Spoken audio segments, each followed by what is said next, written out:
Boa noite. Tem sido uma tendência da igreja evangélica, especialmente pós-reforma, de enfatizar o aspecto individual da nossa salvação, os resultados individuais do sacrifício do Senhor Jesus Cristo na cruz.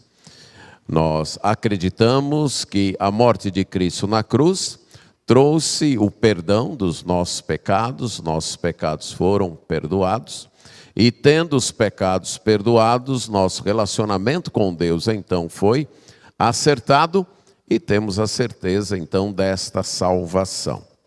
Isto é verdade, nós acreditamos nisso e a Bíblia afirma isso.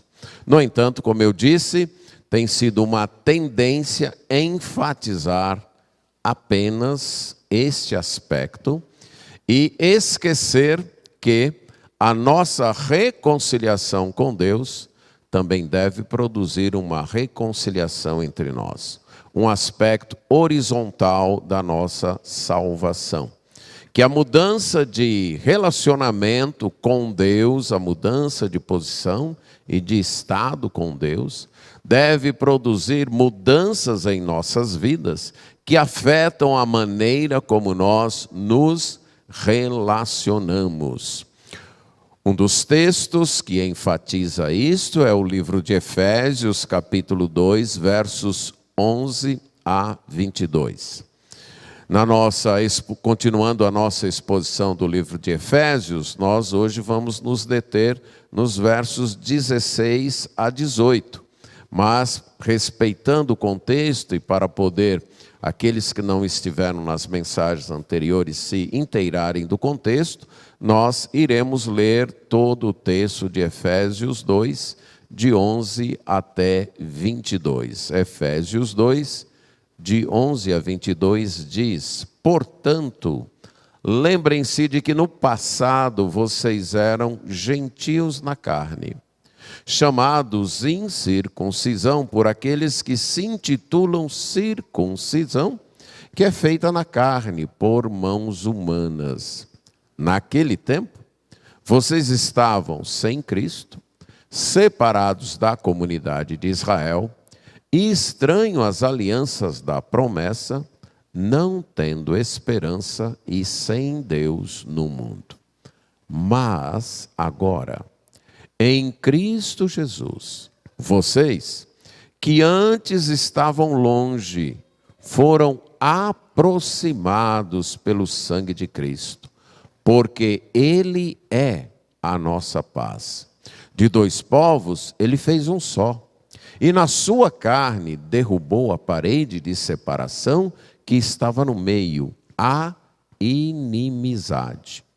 Cristo aboliu a lei dos mandamentos na forma de ordenanças, para que dos dois criasse em si mesmo uma nova humanidade, fazendo a paz, e reconciliasse ambos em um só corpo com Deus, por meio da cruz, destruindo a inimizade por meio dela.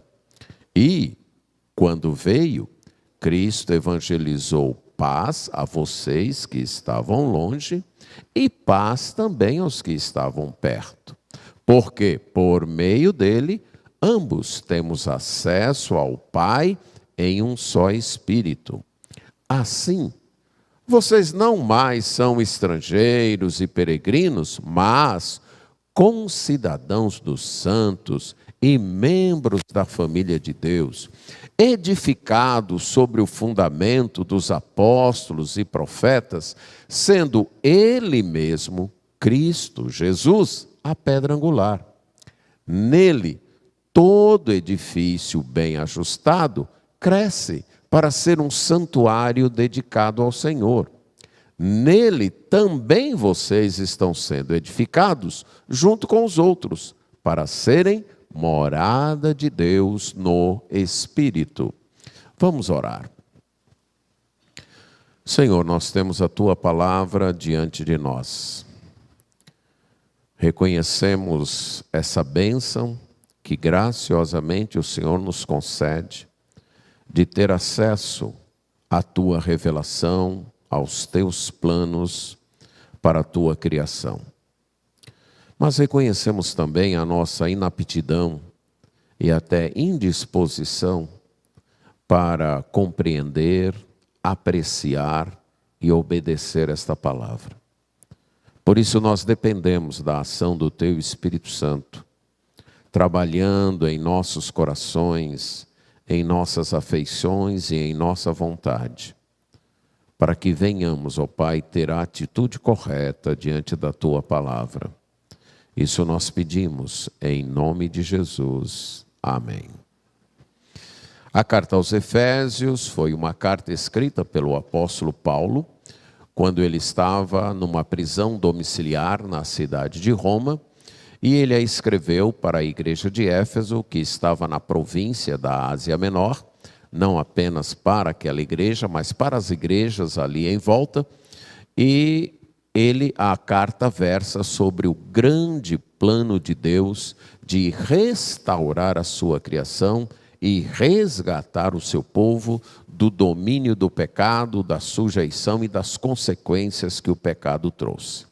O apóstolo Paulo, anos antes, estivera ali na cidade de Éfeso, pregar o evangelho, ensinar a palavra, e várias igrejas foram fundadas naquela região, inclusive na própria cidade de Éfeso.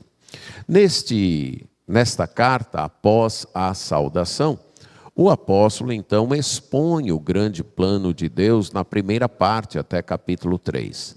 Ele começa com um hino de louvor a Deus, expondo as bênçãos de Deus para o seu povo.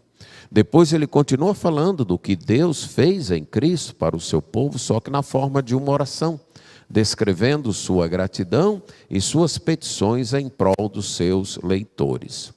No capítulo 2, ele tem 2 textos, versos 1 a 10 e versos 11 a 22, que são escritos seguindo uma estrutura de antes e depois. E aqui ele enfatiza a salvação que Deus operou através de Jesus Cristo em prol do seu povo.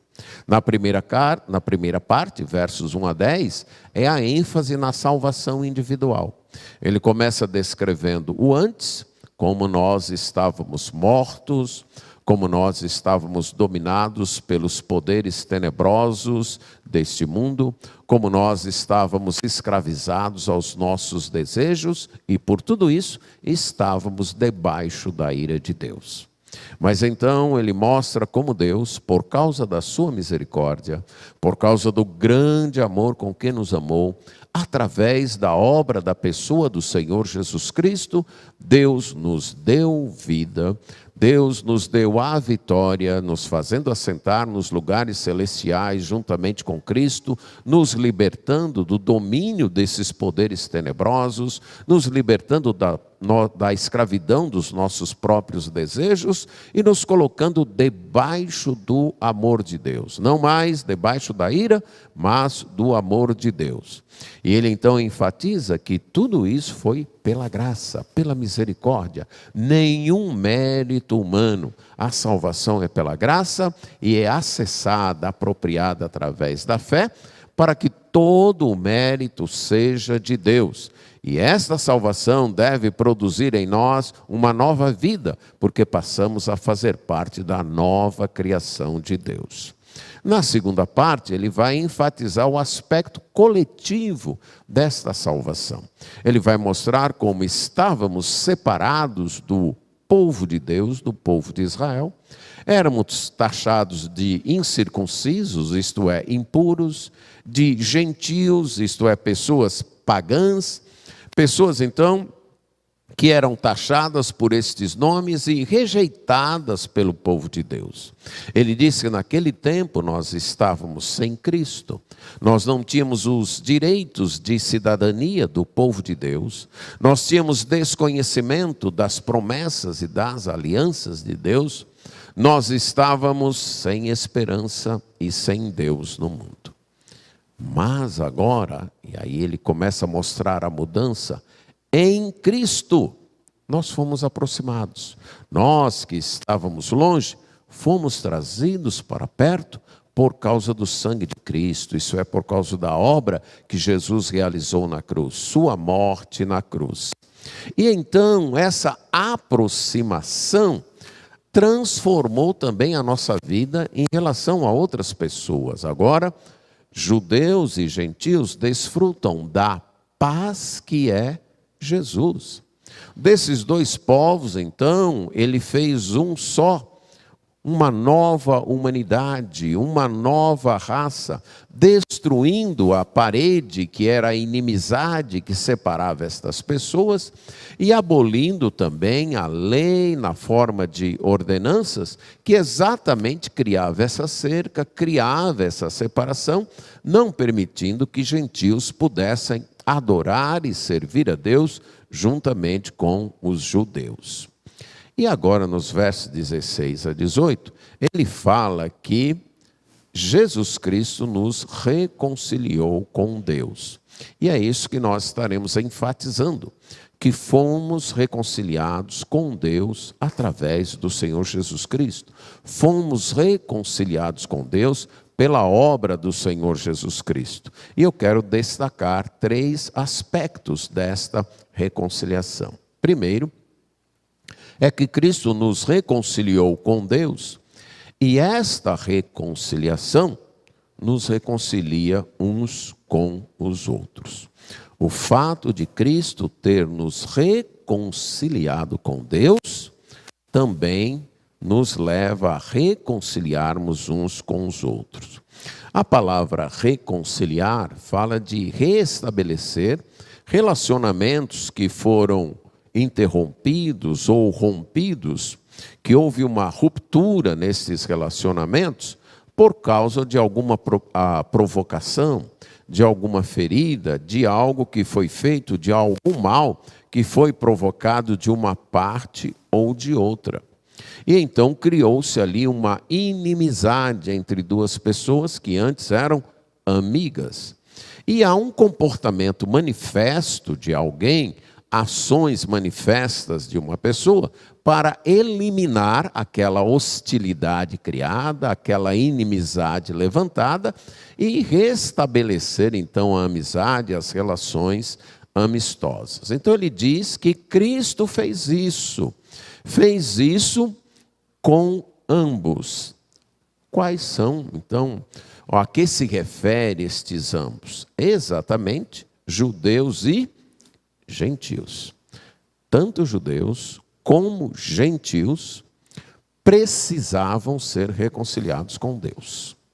Tanto os judeus que tiveram privilégios como o acesso à revelação especial de Deus, todo o Antigo Testamento foi dado aos judeus, foi dado para toda a humanidade, mas primeiramente aos judeus.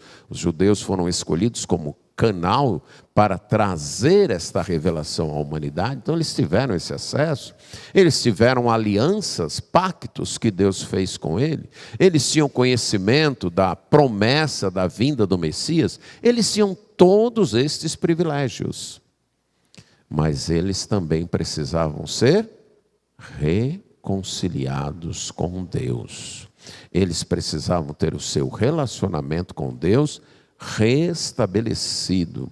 E outros gentios, aqueles que não eram judeus, que não tiveram um acesso direto a esta revelação, que não estavam incluídos nestas alianças, não tinham conhecimento destas promessas e não tinham recebido esse conhecimento da promessa de um Messias. Apesar de que o Antigo Testamento já se referia a esta reconciliação tanto para judeus como para gentios. Já era algo profetizado em vários textos do Antigo Testamento.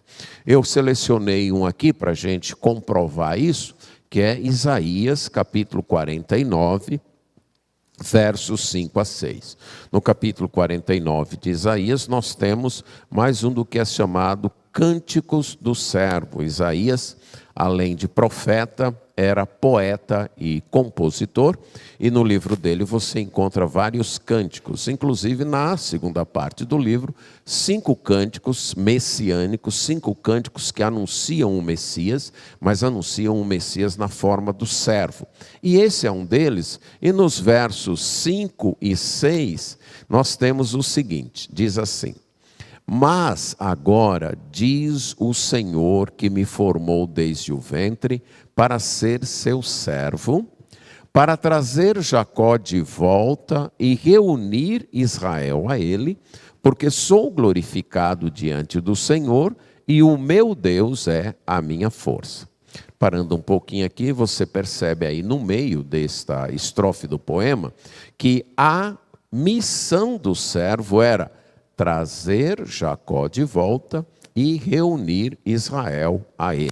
Aqui nós temos o fenômeno na poesia hebraica chamado paralelismo, que é um verso com 2 linhas e a segunda linha reforça o sentido da primeira linha com outros termos. Então, quando ele diz trazer Jacó de volta, é o mesmo que ele está dizendo na segunda linha, reunir Israel a ele.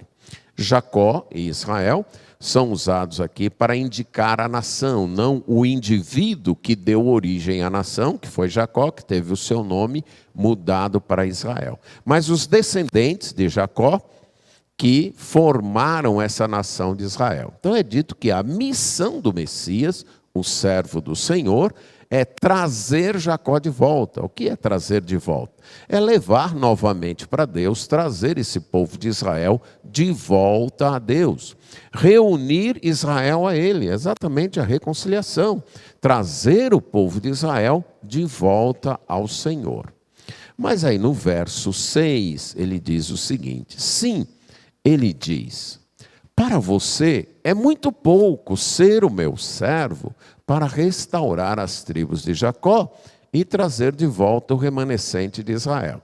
Então, é repetida a missão do Messias aqui, é repetido nesses termos: você vai restaurar as tribos de Jacó e você vai trazer de volta o remanescente de Israel.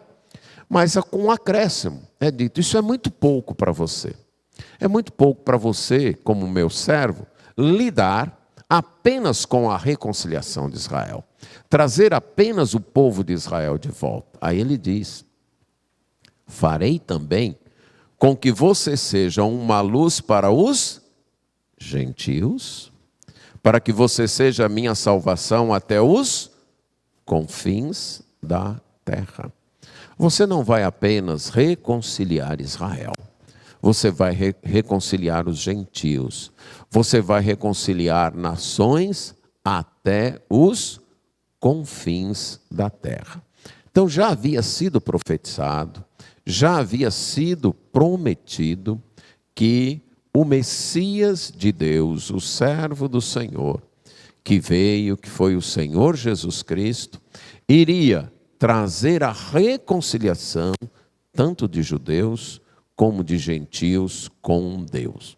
Voltando ao livro de Efésios, capítulo 2, verso 16, é dito que ele reconciliasse ambos, judeus e gentios, em um só corpo. Ele fez isso, ele está fazendo isso através da igreja, que o próprio livro de Efésios vai chamar de corpo de Cristo.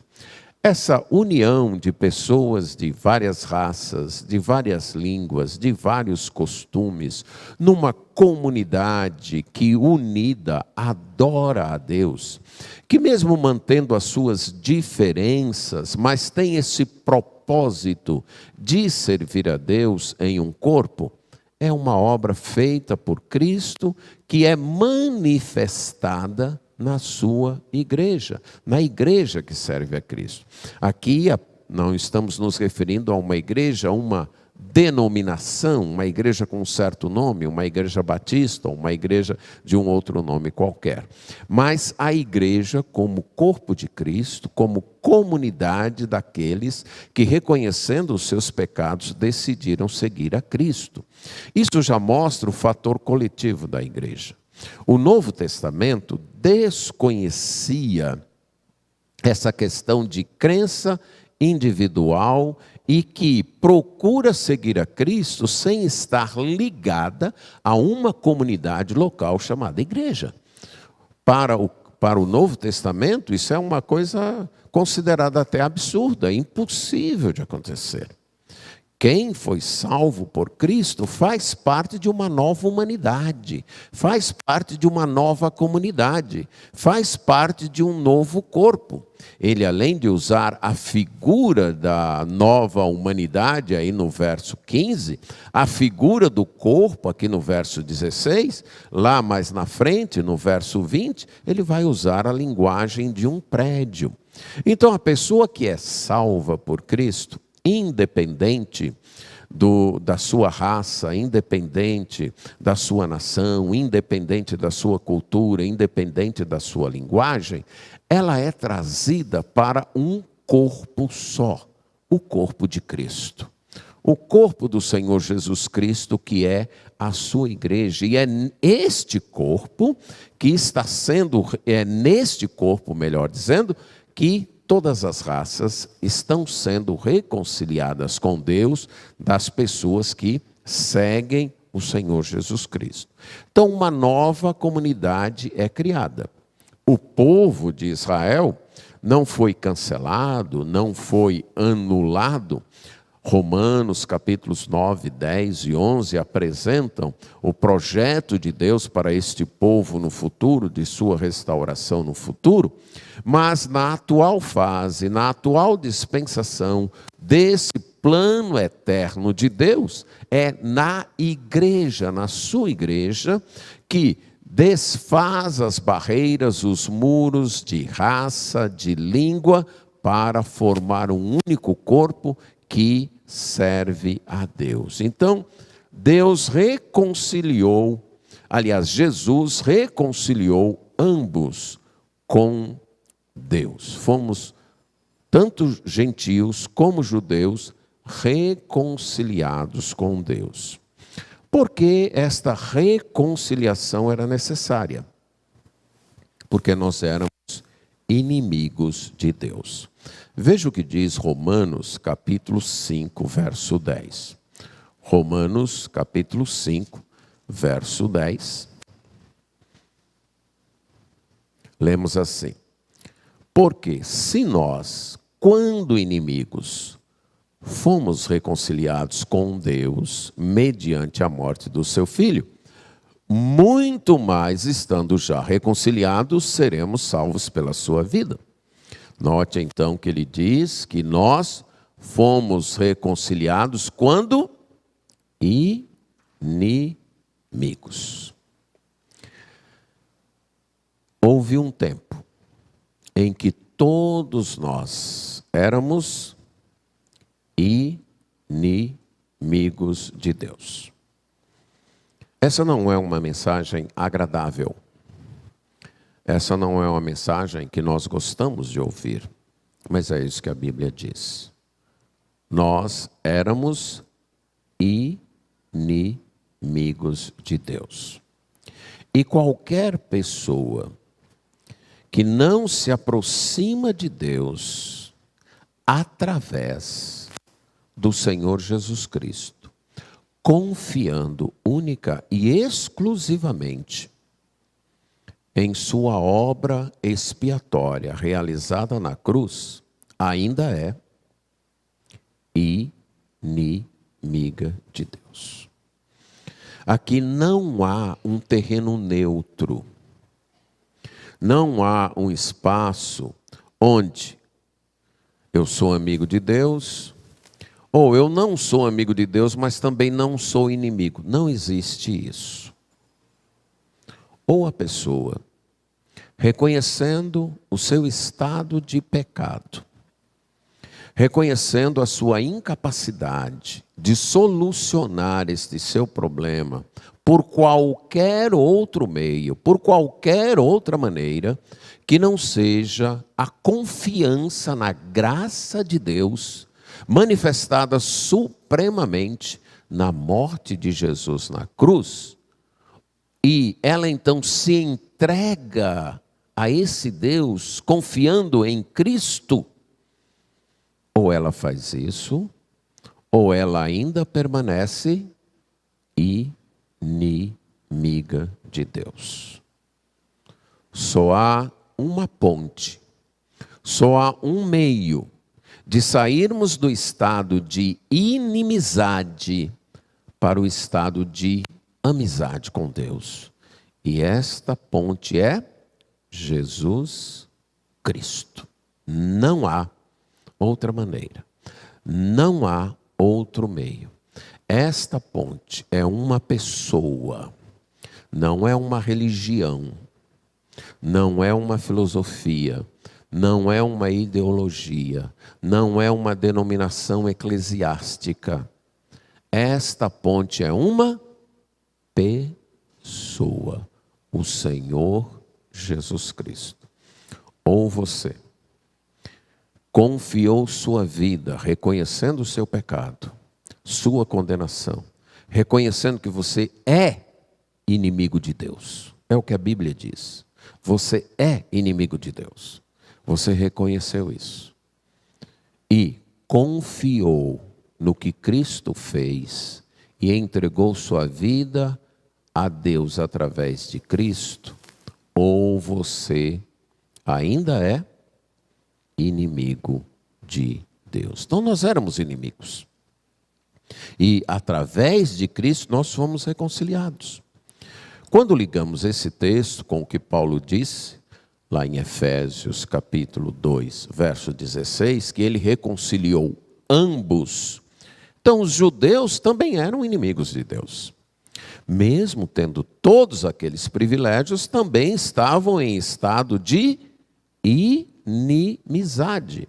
E aqui mesmo no livro de Romanos, no capítulo 3, versos 19 e 20, inclusive nessa parte de Romanos, desde o capítulo 1, verso 18, até esse capítulo 3, verso 20, o autor, que também é Paulo, ele está exatamente demonstrando isso, que o pecado nivelou todo mundo. Tanto aqueles que não tinham a lei, acesso à lei de Deus, como aqueles que tinham acesso à lei de Deus. Ambos estavam debaixo do pecado. Veja o que ele diz, Romanos 3, 19 e 20. Ora, sabemos que tudo o que a lei diz é dito aos que vivem sob a lei, para que toda boca se cale e todo mundo seja culpável diante de Deus. Porque ninguém será justificado diante de Deus por obras da lei, pois pela lei vem o pleno conhecimento do pecado. Então, a lei tornou todo mundo culpável diante de Deus. Todos nós temos culpas diante de Deus, todos nós desobedecemos a lei de Deus, todos nós estamos debaixo do estado de condenação. E só há uma maneira de sair, que é a confiança no sacrifício do Senhor Jesus Cristo. Então, tanto gentios como judeus, como o próprio apóstolo Paulo já tinha dito em Efésios 2, verso 3, estávamos debaixo da ira de Deus. Há 4 passagens no Novo Testamento que se referem à nossa reconciliação com Deus. A de Efésios 2:16, 2:16, que nós já lemos, a de Romanos 5:10, que nós já lemos, e 2 outras que nós vamos ler agora. Uma é 2 Coríntios, capítulo 5, versos 18 e 19. 2 Coríntios, capítulo 5, versos 18 e 19, nós lemos assim. 2 Coríntios 5, 18 e 19. Ora, tudo isso provém de Deus, que nos reconciliou consigo mesmo por meio de Cristo e nos deu o ministério da reconciliação. A saber, que Deus estava em Cristo reconciliando consigo o mundo, não levando em conta os pecados dos seres humanos, e nos confiou a palavra da reconciliação. E o outro, Colossenses, Colossenses é uma carta muito semelhante à carta aos Efésios, foi escrita na mesma época e para uma igreja na mesma região da Ásia Menor. Então, em Colossenses 1, nós vamos ler o verso 20. E que, havendo feito a paz pelo sangue da sua cruz, por meio dele, reconciliasse consigo mesmo todas as coisas, quer sobre a terra, quer nos céus. Nos 4 textos, se você prestou atenção, a iniciativa da reconciliação pertence a quem? É dada por quem? Deus. Quem rompeu o relacionamento? Nós. Mas quem buscou a reconciliação? Deus. Esse é o Evangelho. Esse é o Evangelho. Não é o esforço humano. Não é a iniciativa humana. Não é a nossa capacidade, nem a nossa vontade. Nós rompemos o relacionamento com Deus. Mas quem vem para restaurar o relacionamento é Deus. Alguns exemplos bíblicos que inclusive nós mencionamos em pregações passadas. Lá em Gênesis 3, quem comete o pecado? Adão e Eva. Quem vem em busca de reatar a comunhão? Deus. Num primeiro momento, o homem até se esconde. E o que Deus faz? Insiste. Chama de novo. Capítulo 4. Caim não oferece o sacrifício, a oferta, do jeito estabelecido por Deus. Deus não aceita, porque não foi do jeito estabelecido por Deus. Caim fica com raiva, fica irado. Quem vem para tentar apaziguar Caim? Deus. Caim não fica apaziguado e ele acaba matando o seu irmão, comete assassinato. Quem vem fazendo uma segunda tentativa de restaurar Caim? Deus. Essa é a história do Evangelho. Todo o Antigo Testamento é essa história. Deus escolhe Abraão, que era idólatra, foi Deus que foi lá escolher. De Abraão, Deus constrói uma nação, que é o povo de Israel.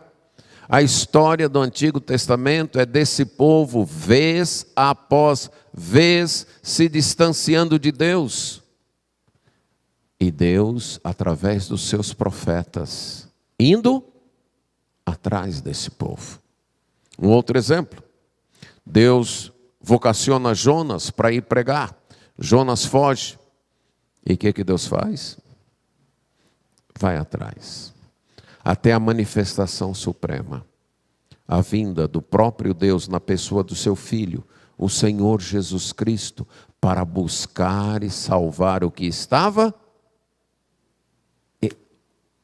Meus amigos e amigas, este é o Evangelho. Não é o que nós fazemos por Deus. É o que Deus em Cristo tem feito por nós. Isto é o Evangelho.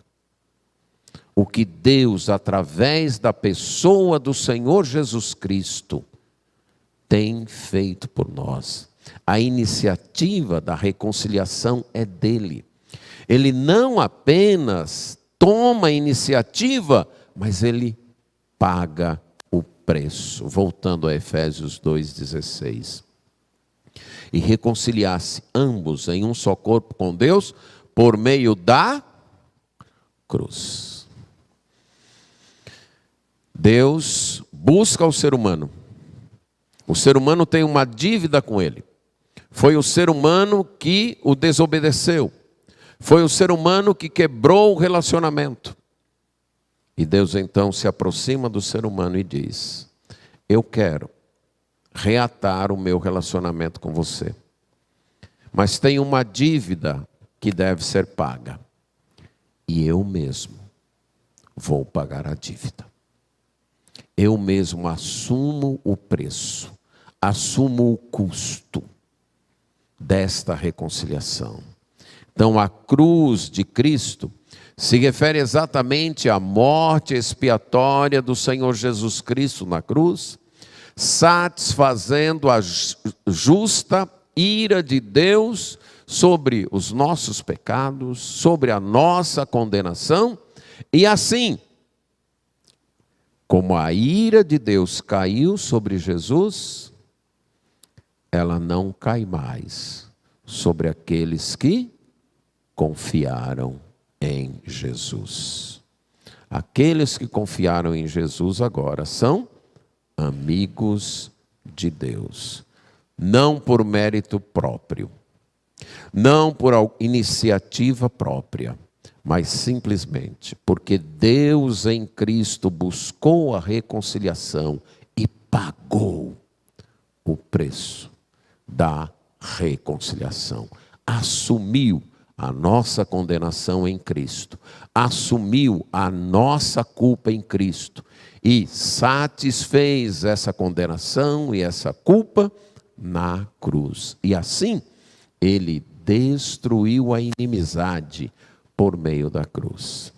Duas inimizades foram destruídas por meio da cruz: a inimizade do homem com Deus e a inimizade entre nós.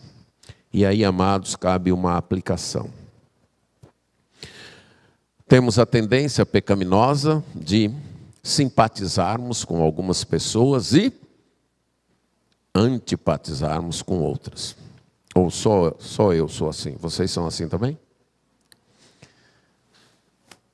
Por causa da reconciliação que Deus fez entre nós e Cristo, não há mais espaço para isso no povo de Deus. Não há mais espaço para ressentimentos, manutenção de conflitos, manutenção de intrigas, manutenção de dissensões. Dizer que é um seguidor de Cristo e viver alimentando isso, vivenciando isso no meio da igreja que é corpo de Cristo, é negar com a vida a doutrina da reconciliação. Porque que reconciliador é esse que foi capaz de fazer a reconciliação entre mim e Deus, mas não é capaz de fazer a reconciliação entre mim e o meu irmão e a minha irmã em Cristo? Se por acaso você tem alimentado antipatias, estranhezas e até inimizades com outros membros do corpo de Cristo, com outras pessoas que pertencem à igreja de Cristo, você está negando a doutrina da reconciliação. Cristo reconciliou você com Deus. E ao reconciliar você com Deus, Ele também reconciliou você com os outros que são reconciliados com Deus. Nós não estamos falando aqui de gostar ou desgostar. Na leitura bíblica anual desta semana, houve um texto que me chamou muito a atenção, lá em Êxodo, que diz, olha, quando você encontrar com uma pessoa de quem você não gosta, e esta pessoa está tendo trabalho com o seu animal caiu, o que você deve fazer? Virar o rosto e passar longe dela? Nem cumprimentá-la? É isso? Não. Você para e ajuda. Não é questão de gostar ou não gostar. É questão de ser obediente. Aquilo que Deus fez por nós em Cristo, nos reconciliou em Cristo. Deus nos reconciliou em Cristo, ou Cristo nos reconciliou com Deus, e isso nos leva a uma reconciliação entre nós. Mas, segundo aspecto, Cristo nos reconciliou com Deus, anunciando a paz. Verso 17, paz aos que estavam longe e paz aos que estavam perto. Os que estavam longe, os gentios. Os que estavam perto, os judeus. E aqui novamente é enfatizado que ambos, judeus e gentios, um estando perto e outro estando longe, ambos estavam perdidos. Um com mais privilégios, outros com menos privilégios, mas ambos perdidos. E os dois precisavam de um único meio para serem restaurados: Cristo. E Cristo veio e evangelizou, isto é, proclamou as boas notícias de paz, tanto aos de perto como aos de longe. Podemos ilustrar isso com a parábola que é conhecida como parábola do filho pródigo. Normalmente, a grande ênfase, o grande destaque da parábola, o personagem mais destacado, é o filho mais novo que vai embora para longe, se reconhece perdido e volta. E pouca atenção é dada ao filho mais velho. Aquele pai tinha 2 filhos perdidos. Um perdido longe de casa e outro perdido dentro de casa. Como é que a gente percebe isso? O filho mais novo denuncia, deixa público esse problema quando pede a partilha da herança com o pai ainda vivo, isso é, sem o direito do usufruto, mas ele pede o direito do usufruto da herança e vai para uma terra distante e gasta tudo. E quando ele volta, ainda longe, o pai corre ao seu encontro para abraçá-lo, para trazê-lo para casa como filho e restaurar. E aí o pai está tão alegre, tão satisfeito que dá uma festa. E aí o filho mais velho estava trabalhando no campo, na roça, e chega. Quando ele chega, ele vê a casa dele em festa. É a casa do pai dele, mas também é a casa dele. Suponha que você mora com o seu pai. Você saiu para trabalhar, quando você está chegando à tardinha, você vê a casa de seu pai em festa. O que você faz? Você entra e vai direto a quem? Ao seu pai. Pai, por que essa festa? O que aconteceu? O senhor está alegre? Mas é isso que ele faz? Ele não entra. Ele já deixa público uma ruptura.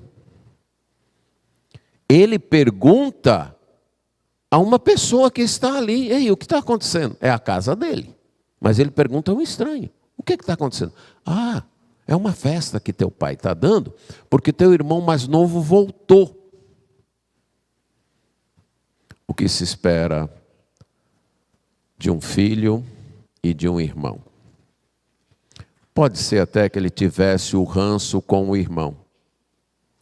Mas se ele fosse um bom filho, meu pai está alegre, então eu vou.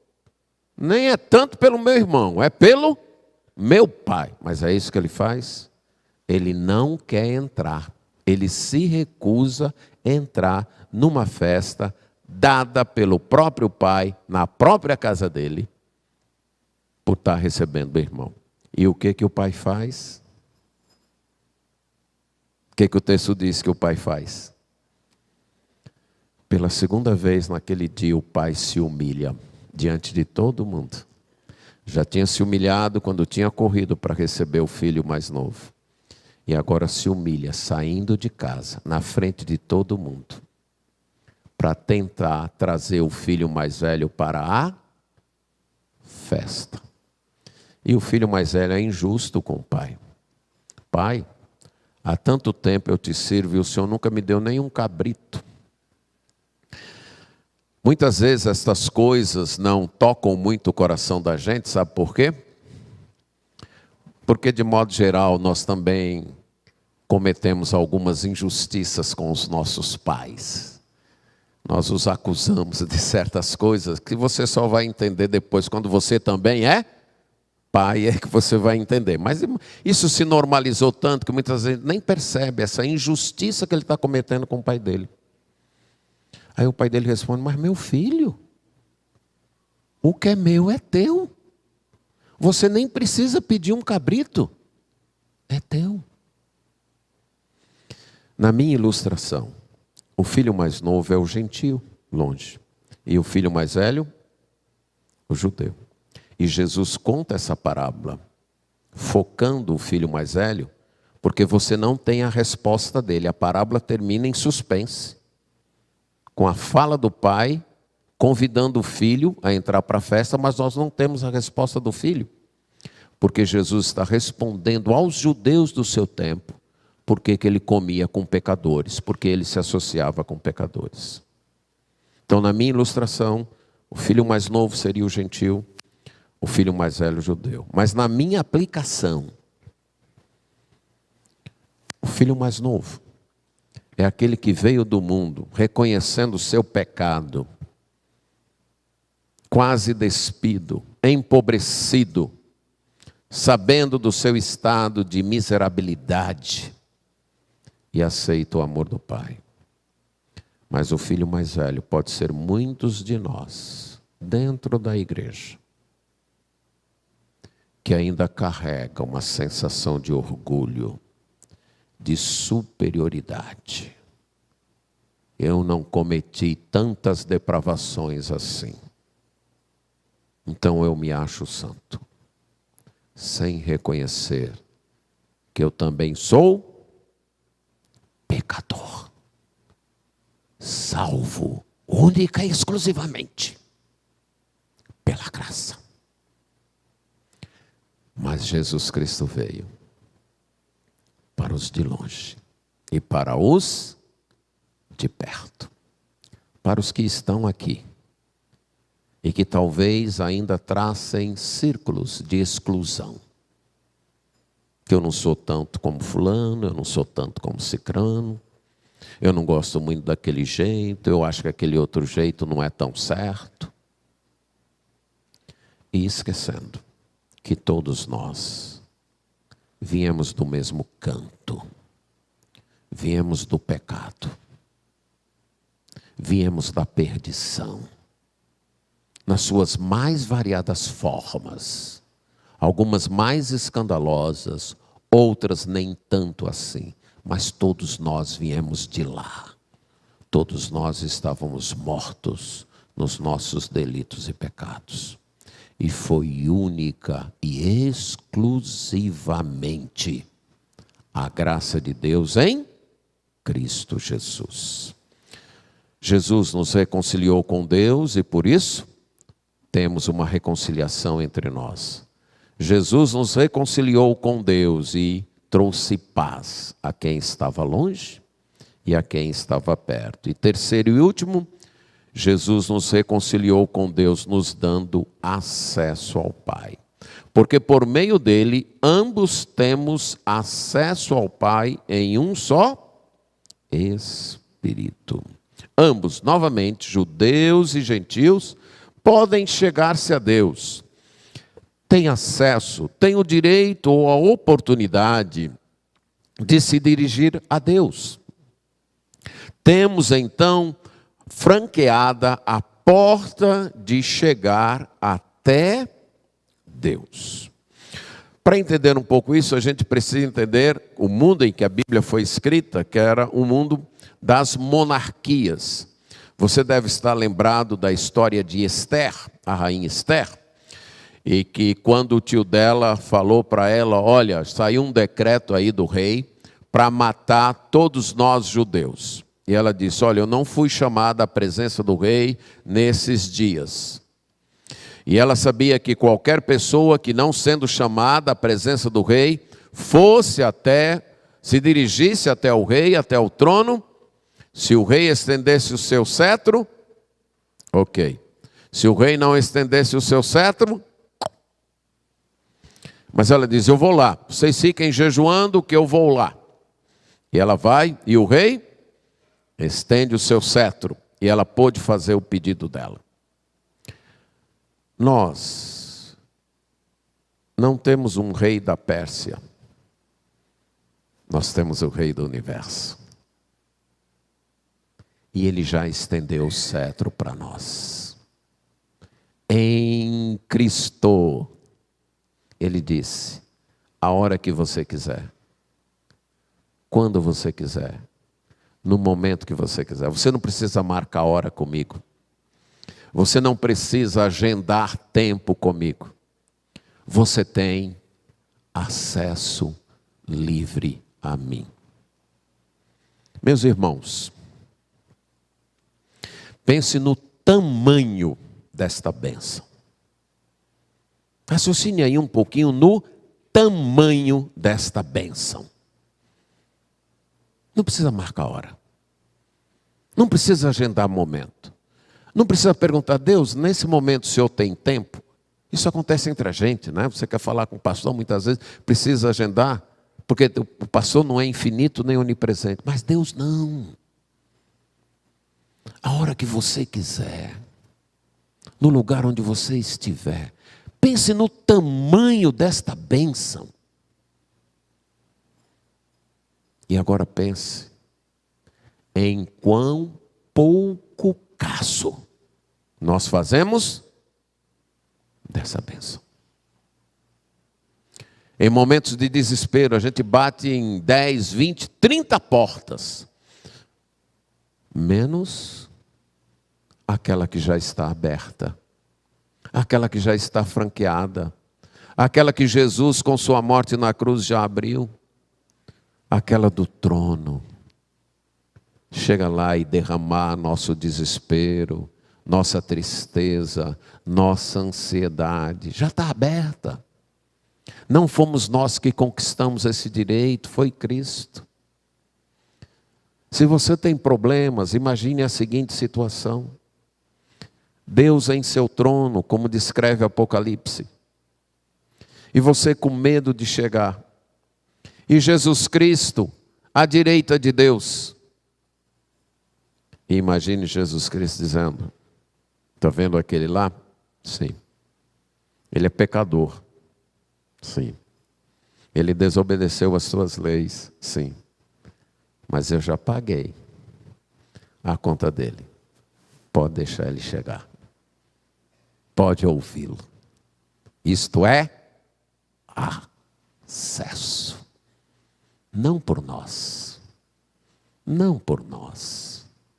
mas única e exclusivamente por causa da cruz de Cristo. Vamos fazer melhor uso disso. Vamos valorizar isso.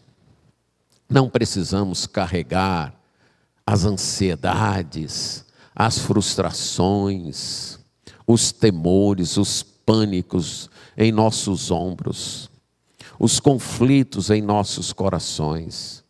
Nós temos acesso ao Pai. Uma das coisas mais belas para quem tem filho pequeno ainda, no momento do choro, corre para onde? Para a mãe ou para o pai? Não é isso? Não tem nem medo. Um filho pequeno, bem tratado, ele questiona, ele corre é instintivo, ele nem pensa, ele está ali brincando, caiu, corre para onde? Nós temos um Pai, para onde correr, e Jesus Cristo abriu esta porta. Nós temos esse acesso ao Pai em um Espírito. Nesse versículo fica muito clara a ação da Trindade na nossa salvação. É através de Cristo. Então, ele anunciou paz e por causa disso, por meio dele, de Cristo, nós temos acesso ao Pai em um Espírito. Todos aqueles que se aproximaram de Deus através de Cristo, receberam o Espírito Santo. Em Atos capítulo 10, quando o apóstolo Pedro vai na casa de um gentil pregar o Evangelho, ele começa exatamente anunciando que Deus, através de Jesus, veio anunciando o evangelho da paz ao povo de Israel. Verso 36. É exatamente o que Paulo está dizendo aqui. Jesus Cristo veio anunciando o evangelho da paz, evangelizando a paz. E no verso 43, ele diz, dele, isto é, de Jesus, todos os profetas dão testemunho de que, por meio do seu nome, todo que nele crê recebe remissão, perdão dos pecados. Quando ele fala isso, o Espírito Santo vem sobre aqueles gentios incircuncisos. E os que estavam acompanhando Pedro, que eram judeus, que eram da circuncisão, levam um susto. E eles dizem, versos aí 45 e 46, se admiram, puxa, até sobre os gentios foi derramado o Espírito Santo. Quando Pedro volta para Jerusalém, ele é questionado sobre isso. E no capítulo 11, nos versos 15 a 17, ele dá o seu testemunho. Ele diz, olha, veio o Espírito Santo sobre eles como veio sobre nós lá no início, lá no Pentecostes. Então eu me lembrei do que Jesus havia dito. João, na verdade, batizou com água, mas vocês serão batizados com o Espírito Santo. Pois se Deus deu a eles o mesmo dom que tinha dado a nós quando cremos no Senhor Jesus, quem era eu para que pudesse resistir a Deus? Todas as pessoas que se aproximam de Deus em Cristo recebem o Espírito Santo. E é isso que as habilita a se aproximarem de Deus. Jesus Cristo abriu a porta. Está lá à direita de Deus intercedendo por nós. E o Espírito Santo em nós nos impulsiona, nos motiva a chegar a esse acesso a Deus. Gálatas capítulo 4, verso 6, diz que é esse Espírito que nos leva a chamar Deus de Pai. A mesma coisa Romanos 8, 15 e 16. E um último texto aqui, 1 Coríntios 12, 13. 1 Coríntios 12, 13. Diz, pois em um só Espírito, todos nós fomos batizados em um corpo.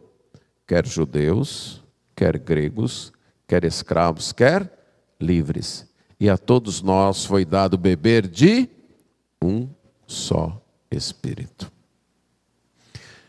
Todos aqueles que se aproximam de Deus confiando no sacrifício de Cristo, foram batizados com o Espírito Santo, beberam do Espírito Santo, não importa a sua raça, não importa seu estado, seu status social, quer judeus, quer gregos, quer escravos, quer livres. Se o Espírito Santo não cria barreiras, nós não podemos criar. Nós não podemos fazer cercas dentro da igreja. A única cerca, o único limite é o pecado impenitente. É a pessoa que não quer se arrepender e confiar em Cristo. Fora isso, amados, não temos que criar cercas. Não temos que levantar cercas. Porque fulano é assim, porque Beltrano é assado, porque eu não simpatizo muito com o jeito desse, ou não simpatizo muito com o jeito daquela. Não temos que criar cercas. Formamos um corpo, formamos uma nova humanidade. O que nos une é a cruz de Cristo, o sacrifício de Cristo, e o Espírito Santo que nos batizou, e do qual nós bebemos, e nos leva a chamar o mesmo Deus de nosso Pai. Pai de todos aqueles que chegaram a Ele através de Cristo.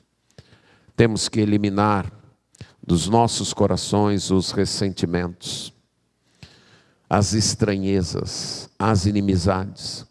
Não cabe na igreja do Senhor Jesus Cristo alguém num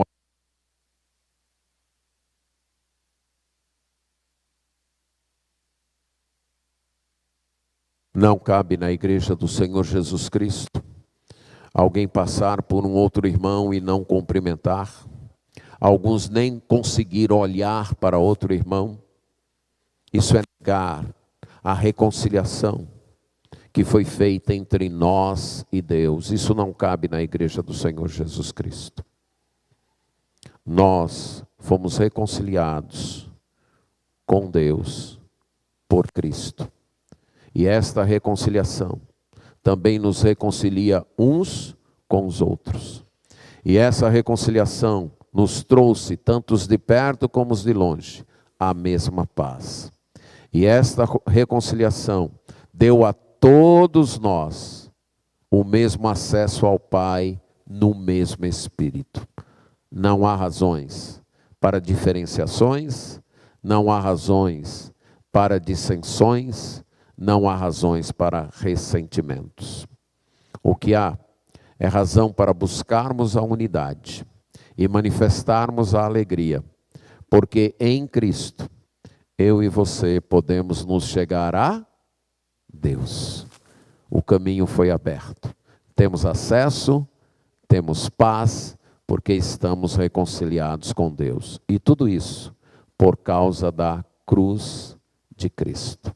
Vamos concluir o nosso culto cantando exatamente esse hino. Foi pela sua cruz. E enquanto cantar, expresse esta alegria, porque foi por aquela cruz que você foi reconciliado com Deus.